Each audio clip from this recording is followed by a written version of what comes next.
Witcher Staffel 4 hat ein riesiges Problem und niemand redet darüber. In dieser Review werde ich Sachen erzählen, die in der Staffel 4 vorkommen. Und wenn ihr es noch nicht gesehen habt, vielleicht besser zuerst Staffel 4 schauen und dann nachher das Review. Also ich wollte jetzt gar nicht über die Schauspieler abhaten, weil wenn jemand falsch gecastet wird, könnt ihr ja nichts dafür. Und die müssen jetzt halt die Geschichte spielen, die ihnen aufgetragen wird. Und danach ist es halt so. Haufen redet ja über Liam Hemsworth, weil der ersetzt ja den Henry Cavill. Er macht es auch gar nicht so schlecht, körperlich passt er super rein. Er hat so eher sogar die Abmessungen vom Game, so schlank und gross und zähnig. Für meinen Geschmack dürfte er noch ein bisschen älter sein, wenn du natürlich vor allem mit dem Game vergleichst und ja weisst, der Geralt ist echt ziemlich alt. Er ist einfach viel zu jung und viel zu wenig böse von der Rolle. Das finde ich ein bisschen schade. Aber sonst so im Gesamten finde ich gar nicht schlimm.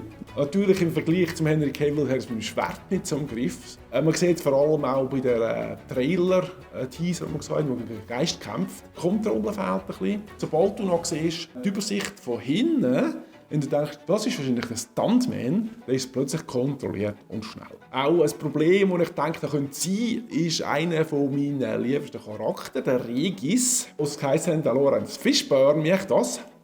Und ich dachte, kommt das echt gut und so, aber ich muss sagen, trotz seiner komischen Frisur, er hat das sehr gut gemacht und ich nehme ihm das ab und es ist angenehm zum Zuzuschauen und er ist wahrscheinlich sogar die beste und witzigste Figur in der ganzen Staffel.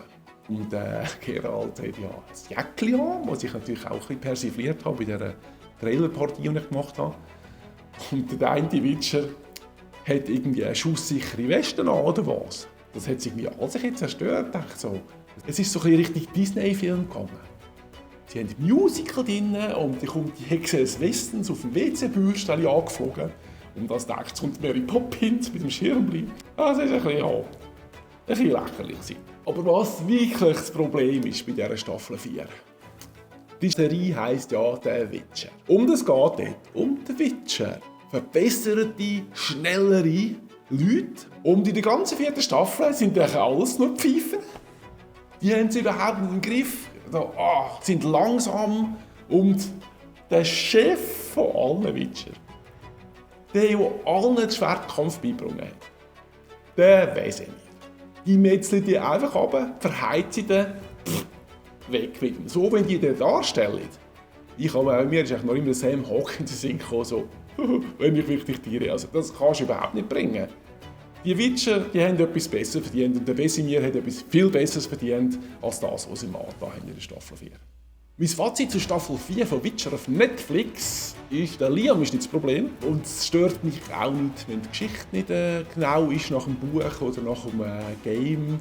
Aber mögen sie doch bitte interessant. Und nicht so, es ist alles nur viel bla bla, Haufen Leute, du hast keine Ahnung, wer was ist und dann stirbt wieder einer und dir ist es einfach egal.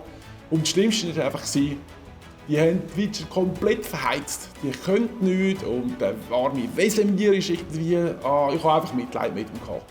Und der war da und niemand hat es interessiert. Was habt ihr das Gefühl? Habt ihr es auch gesehen? Und was denkt ihr über die Witcher-Darstellung und wie habt ihr die ganze Staffel gefunden? Schreibt es in die Kommentare.